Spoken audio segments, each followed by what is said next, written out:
Hi there, wanted to go ahead and do a video to talk about portable audio setups that you can bring on the go. This actually started from a question I got today. I'm going to censor her name out, and I'm going to censor most of the question out. But basically, she says, do you have any recommendations for a portable setup for long form narration? I'm basically, the space inside my minivan is limited, hence the need for something portable. So what I'm going to do is I'm going to talk about all things portable related to audio, and then I'll basically give you the pros and cons of each and to go from there. Is the Rode VideoMic Go 2, believe it or not. So this is a USB microphone, but it sounds actually really good. Mic Go 2, this is another $100 microphone, but the added versatility, of course, is that it's really made to be mounted on top of a camera. The upgraded deluxe photo encabulator. Basically, the only new principle involved is that instead... So, here's to the crazy ones, the rebels, the troublemakers, the ones who see things different. This should demonstrate exactly how close the VideoMic Go... Hey, what's up everyone? Danny Lightning back with another video. This a lot closer to you, put it on a boom arm, mount it to whatever you can. Utility, cost effectiveness, and it has never let me down. Now, I don't recommend this for character voiceover work. This is better for, I would say, commercial work, and then for narration, which is what you mentioned. What is great about this is that this is 1 ounce. You plug it in by USB-C. The sound is actually really good. In my opinion, it would fool a lot of people who are very professional snobs that are like, oh, USB mics suck. This is like the one mic where it's like, no, this is good. The only thing that's wrong, just remember two things. Number one, when they made this microphone, it was meant to be a selfie, used as selfie. But what you want to do is you don't want to put this at selfie distance. Instead, you want to keep this about a hang loose to about a fist away in terms of distance. The other thing too is you want to make sure that you use it on the PC or Mac, and don't plug it directly into a camera. That's not where it sounds good. It tends to sound better with a computer. But very lightweight, very compact, very good sound, very portable. So there's that. Is the Zoom F3. So the thing about the Zoom F3, this is a portable audio interface, as you can see, about the size of my hand. You get 2 XLR slots. This is around $299 or so. The preamps on this are professional quality, and these are basically, this is extremely portable. You can also, it has 32-bit float, so you'll never clip.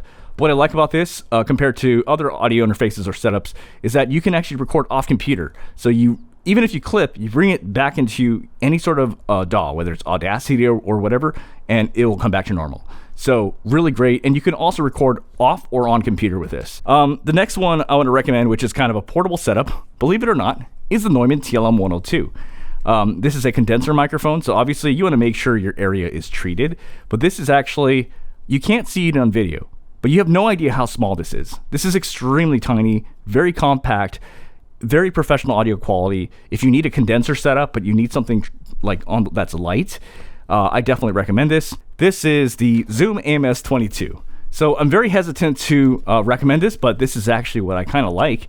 So the preamps on this are a little bit older. However, if you only use condenser mics and you don't use a dynamic microphone, as in you don't use a Shure SM7B or anything like that, but you use regular condenser mics, this is actually the exact same preamps on the Zoom H5. This is very cheap, around 70 bucks or so. You basically, you have all the things you need. 1 XLR slot right here, volume also, but it'll record everything just fine. Think of it as whenever you see videos by Boot Junkie endorsing the Zoom H5, this is the exact same preamps as the Zoom H5. You can get professional audio quality with this. This is lightweight. It's almost like a toy, but easy to carry around. Audio Technica AT875R. So this is I would say short shotgun mic. It's around $169. So this is basically, it's on that fine line where it's it definitely has some problems with the sound, but it's pretty good if you know how to EQ. It can be a little V-shaped. The bass can be pretty strong on this, and the treble can be quite strong on this. So you got to kind of tone it down on both sides. But if you know how to EQ, it'll work. If you don't, it's not quite a mic I would recommend. The Sennheiser MKE 300, or MKE 600, I forgot what it's called. Anyway, this is basically, it's just kind of, you can find this for about $299. Now, the only issue with this microphone is that, unlike the MKH416, which is basically kind of more, I don't know how to explain it, but this is a little bit more sensitive. At first, I thought that this sounds pretty close to an MKH416, but as I do a little bit more tests, it's not quite. It's a little bit muddier than an MKH416, but that's not necessarily a bad thing. You know, one of the things I've learned, or I think a lot of people are starting to pick up too, which is a little bit different. Initially, everybody's like, oh, I want that MKH 416 sound. But I think now these days, I would say people are like, you know, that MKH 416 is a little sharp. It's not bad to have a less bright versions of that, you know, sound. You know what I mean? So this is one option to check out. This is the Line Audio CM4. So this is 1 ounce. I found that sonically, this sounded pretty similar to the Rode NTG5.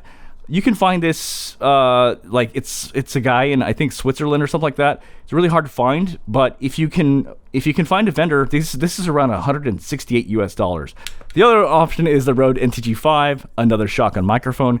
This microphone, again, I felt like they sonically sounded pretty similar. This is a very smooth sounding microphone. It's actually kind of interesting because someone in voice acting Reddit actually mentioned it kind of has like Shure SM7B vibes. And at first I was like, no way. But then as I thought about it, I'm like, you're not too far off, you know, because it does have that smooth, dark, and warm quality to it. I would definitely say this is not bright. I would not call this neutral. And I would say this is veering on warm and dark. This is the Zoom M3. Very slept on. So this is actually two things at once. This is $169. This is a shotgun microphone and a recorder, and it's 32-bit float at the same time. And you can plug this in directly, almost as you would any sort of audio interface. And you can record off your computer. And you can record off computer. So this is actually truly a really great portable setup. This is called the Truthear Pure. Well, there's a IEM. I mean, these are headphones. But there's another version called the Truthear Hexa. Alluded to, this is a neutral tuned IM. No, really, this is neutral. The Hexa sounds quite neutral. Sound signature is a nice blend of warmth and neutrality. Has better, just a much better balance for everything for my ear canal. How does it sound? The Truthear Hexa has a neutral-ish type of sound. Those are for the individual looking for a detailed neutral set of IEMs with good sub-bass extension. Now, as people in voice editing, they are looking for something that's pretty neutral. And if you look all across the board, everybody says that the Truthear Hexa is extremely neutral. So this is a great option if you're looking for headphones that fit in the palm of your hand, that don't lie to you, that tell you exactly what's wrong with your audio. Another thing I want to talk about, this is the Shure MVX2u. This is a portable audio interface. So you will basically, what happens is, you know, you plug this into your microphone. So let's say you want to plug it into a shotgun mic like that, pop it in like this, and now you plug this into your computer, and now you can basically record off computer. Now, this isn't as good, I would say, as the Zoom F3, because this records off computer. This has to be connected to your computer for it to work. And it's not like the Zoom M3, where this can be recorded off and on, like wirelessly, off and off your computer, whereas this must be connected to your computer. Now, what I don't like about this is that there are no physical knobs on here. Any issues you want to fix with your audio interface, you have to do it through this app in the computer, which I personally think is annoying. But I could not recommend this as a portable setup because it is probably the most portable audio interface out of everything I'm discussing today. I'm saying this hesitantly, but this is old technology. This is the Audiobox Go. This is around $79 or so. I mean, it is portable. I mean, there are more portable setups, as you know, the Zoom AMS-22, I would say, is more portable. This is definitely more portable. But I mean, this is portable, you know, and basically it gives you physical controls. As long as you stick with condenser microphones, you're going to be fine. When you start veering with dynamic microphones, then it's like, it's not going to be, these don't work really that well with dynamic microphones. They're better for condenser microphones. About 3 of these, which I think, well, 4 of these, because these are all quite tiny and quite portable, right? So this is the SE Electronics SE8. This has a beautiful sound to it. I absolutely love the way this sounds. I think the only thing that's wrong with this microphone is that it's very prone to plosives. You know, it's really funny. I'm actually saying this as a joke, but I'm serious. You'll always hear from a lot of other people, oh, just go off axis, just go. Yeah, try that with this. You need a pop filter. You can go off axis on this and you'll still get dinged at plosives. And the reason why is this was actually intended for instruments.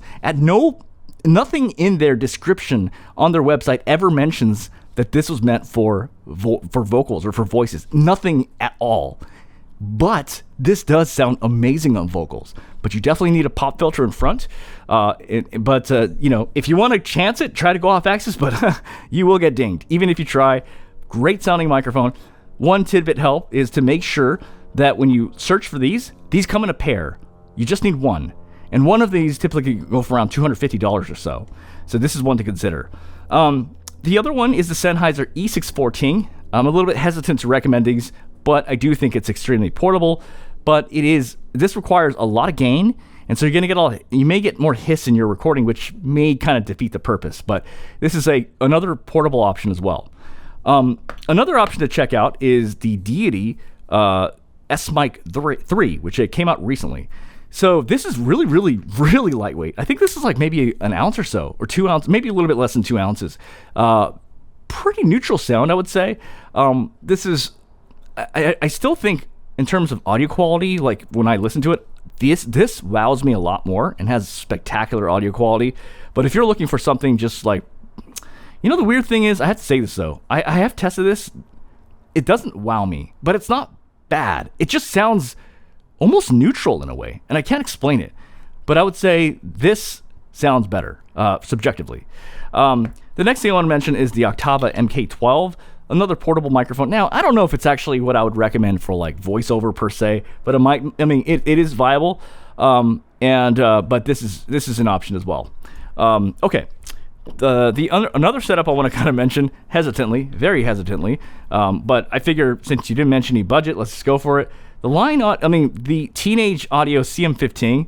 This is actually a microphone where they actually shoved in a U87 clone capsule into here, and the audio of this is pretty damn spectacular. Like, I was actually testing this out. I was like, this is viable. Now, obviously, this does require like a treated space because it's just like any other condenser microphone, but it might be something you might want to check out as well. I don't want to mention this from the beginning, but obviously the MKH416, right? The MKH416 is ubiquitous with commercial work. Pretty much everybody uses this. What's great about this is it also can be used for character work. It's also used on YouTube videos. It's used on everything. It's even good. It's a really versatile microphone. A little bit expensive, but often you can find it for around $500 to $600 if you're patient and you just kind of lurk around in reverb.com. I would be very hesitant to check out the ones on eBay because they tend to have a lot of knockoffs. Okay, another microphone I want to mention, which I would say is kind of a portable microphone, believe it or not, is the SE Electronics SE4100. So it's actually kind of a flat the way it is pretty flat, and so easy to kind of pack into your setup if you need to kind of carry this around. Excellent sound of these. The audio on this blows me away. You need to obviously make sure that you have a treated space around you. Really good audio. I've just been blown away at this, but extremely portable. Look at this. This is the size of my hand. Look at how flat that is. Very portable, I would actually say. Though, what is more portable between this and the TLM102? It's up for debate. They're just different. This is really light. This is light. They're both very portable and can absolutely give you pretty good audio quality. Next thing I want to talk about, probably the last honorable mention, but don't sleep on the Scarlett Solo. It is portable enough. Actually, it's pretty dinky. Like, actually, I was surprised looking at it in person. You can't tell off camera, but it is quite small. And so it's not as small as these other ones, obviously, but it is. Don't underestimate it. This is pretty small and it gets the job done. So, hopefully that was helpful to someone.